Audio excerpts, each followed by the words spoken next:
Cara, é tão louco o que o pastor tá falando, assim, tão cabuloso. Eu vou falar uma parada aqui que eu acho que eu nunca falei no necessário, porque também a gente não tinha ido por esse assunto, né?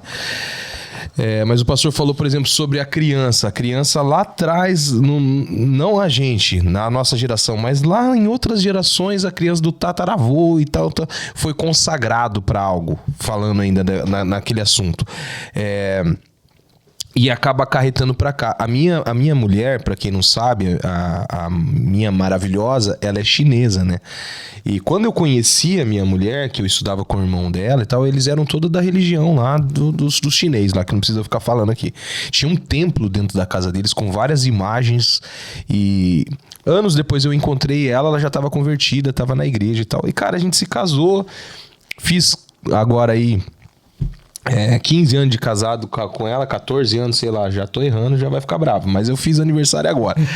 14, 15 anos de casado agora com ela aqui e cara, a gente vivendo uma vida muito boa e tal, e um dia um pastor veio e entregou uma palavra pra ela aqui, um homem de Deus, um homem que eu sei que é um homem de Deus, que tem um fio profético, o pastor conhece ele, que eu já disse várias vezes que ele estava em outro nível, e ele falou pra minha esposa assim, falou, olha, Deus mostrou pra ele, cara, houve uma consagração, ainda criança, lá na China, pra algo que foi levado. E a minha esposa lembrou, quando ela era pequenininha, que ela tava lá na China, ela foi pra um...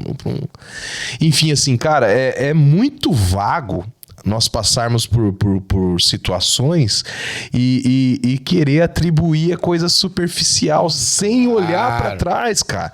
Porque existe um rastro que foi deixado e não é porque tá dando certo algumas áreas da sua vida que outras não serão prejudicadas ou que os seus filhos, a sua próxima geração pode estar sendo prejudicada por algo que não foi consertado lá, né, pastor? Exatamente. Então houve essa quebra, foi orado, foi quebrado, enfim, assim. Então o que o pastor tá entregando aqui cara, são chaves muito importantes, assim. Se você tá pegando o que tá sendo falado aqui, é algo, no mínimo, de você parar pra pensar hoje e falar, opa, eu vou dar uma analisada nisso aqui, né? Você quer fazer algum comentário sobre isso? Não, é exatamente isso que você tá observando.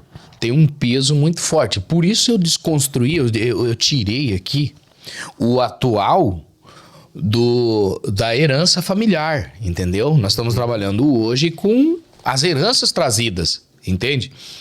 Por exemplo, eu quero fazer esse adendo, né? Na minha devoção, no meu culto ao Deus que eu servia lá dentro da ideia de religiosidade, eu ofertei minha filha.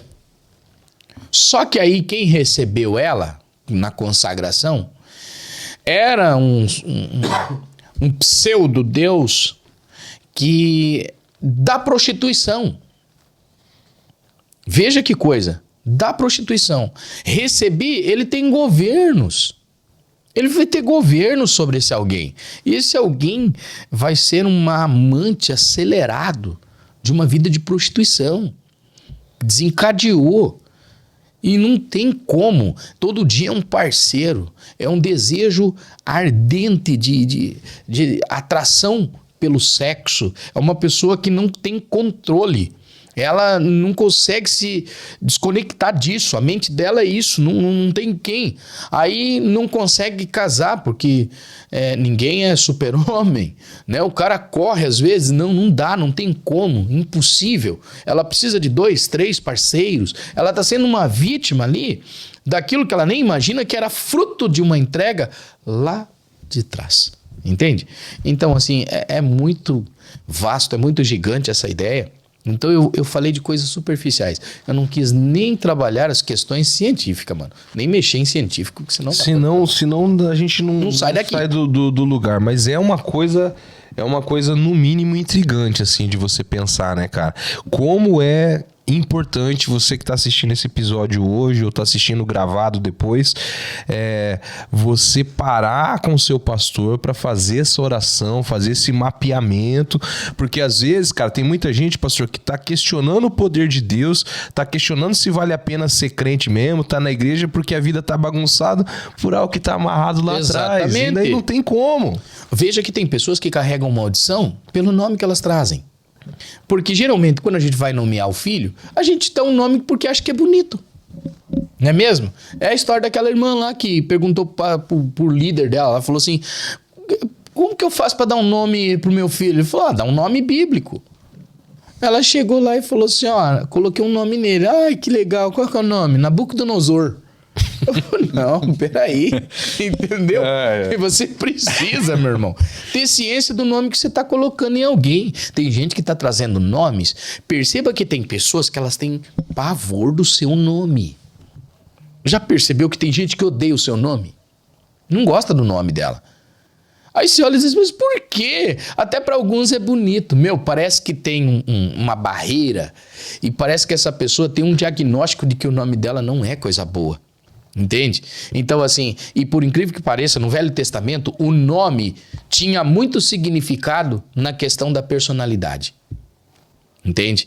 Lembra que eu acho que foi o José, alguém que deu nomes para os filhos assim que eram para esquecer de coisas, né? Então tinha essas questões do nome. Eu gosto do Jacó, por exemplo, quando ele começa a nomear os filhos, não é mesmo?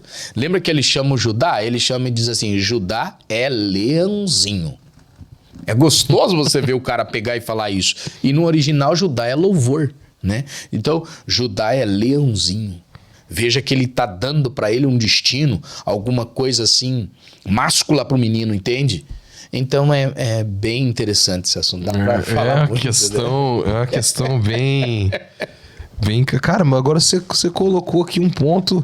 Então, a pessoa, até o nome... Quando ela vai escolher o nome do filho, ela tem que pensar bem o que ela vai falar. Exatamente. Porque eu vejo pessoas, às vezes... Cara, por incrível que pareça, eu já vi cristãos, pessoas da igreja, colocando o nome do filho, por exemplo, vou dar um exemplo, Zeus.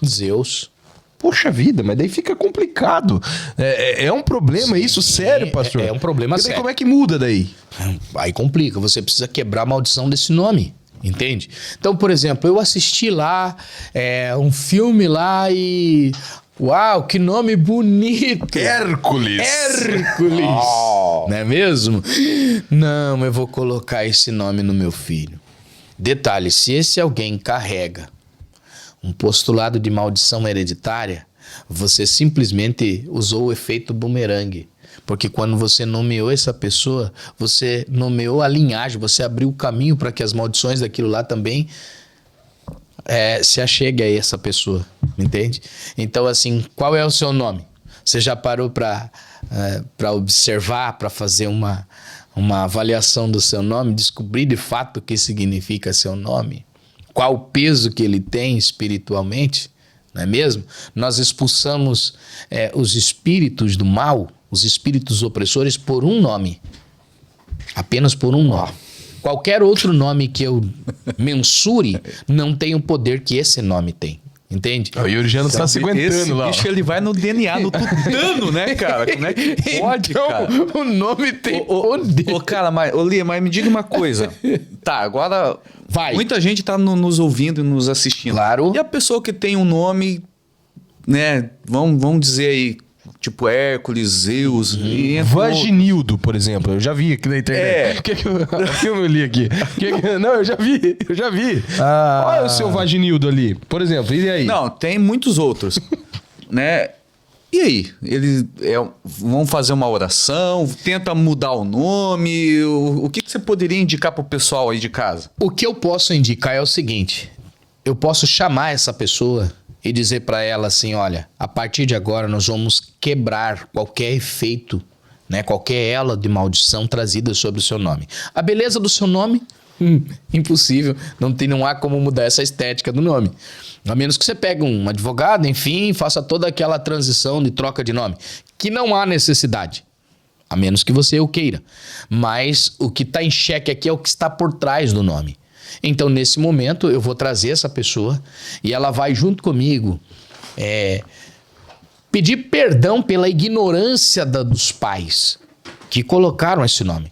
Por essas pessoas não conhecerem, entende? E dar a ela esse nome. Se esse nome veio carregado com algum espírito, né, de devoção a algum ídolo, por exemplo, é natural que hoje as pessoas peguem nome de cantores. Entendeu? Coloque nome de cantores. O William mesmo é um, cara. Não. O nome de cantor, como você que não? liga? Você tinha nome de cantor? Você foi posto o teu nome pro cara ser cantor? Não, Graziani foi o nome de um jogador argentino. Olha aí. Ruim? Por isso que ele Só é ruim que no futebol. Coitado.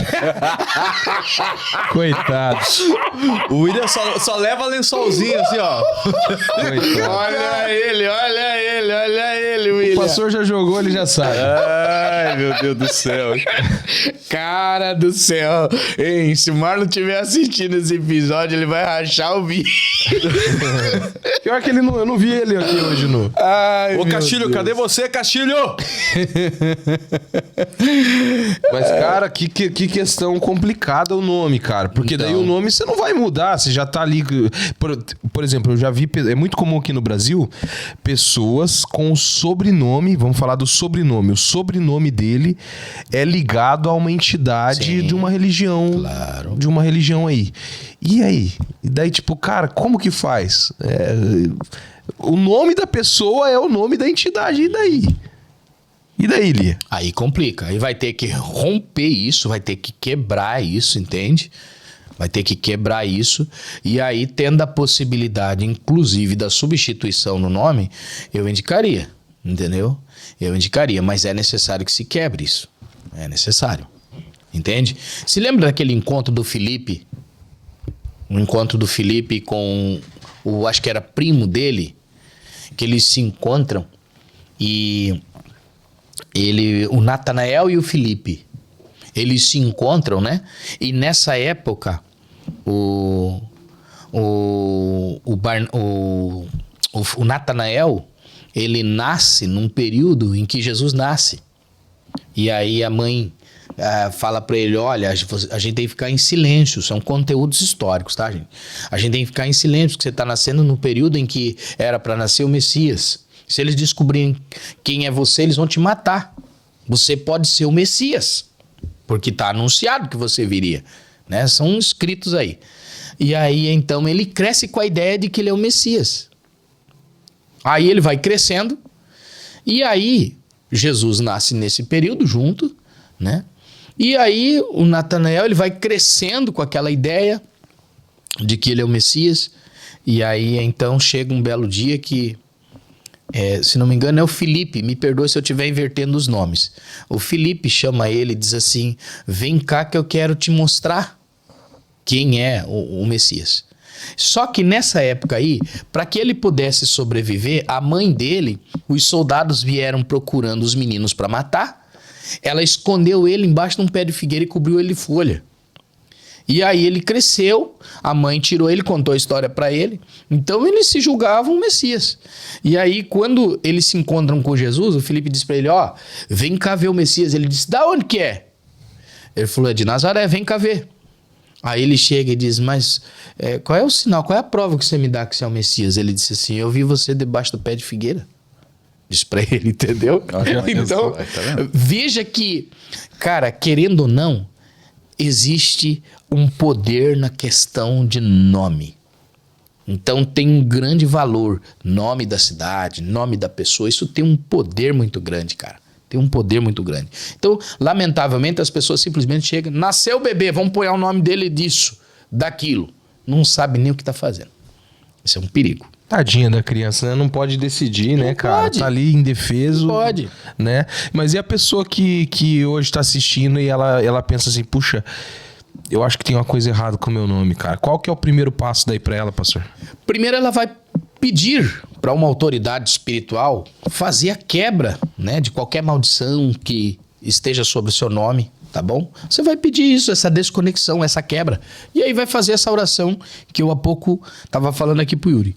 É aquela oração de pedir perdão pela ignorância dos pais que deram aquele nome na inconsciência, não sabiam, e que está trazendo uma maldição sobre seu nome, que a partir daquele momento eu me arrependo por esse nome e por tudo que eu trago, eu estou agora em nome de Jesus desfazendo isso, não quero mais para minha vida, e eu tomo posse da bênção, meu nome será um nome abençoado, né? Há poder. todo nome tem poder, então não dá para deixar assim avulso, dizendo, é normal, deixa assim, meu nome, não. Quando o Messias foi anunciado, eles disseram assim, olha, 6 e 9 de Isaías, se não me engano, é o 9 e 6, eu não lembro. Eles, olha, um menino nos nasceu, o seu nome se nos deu, o seu nome será. Veja o peso que traz sobre ele. Maravilhoso, Deus forte, né? Pesa sobre ele tudo isso. Então todo nome tem um peso por ele. Então é necessário que a pessoa pense com carinho nisso. É isso aí. Então fica a dica pra você. O homem que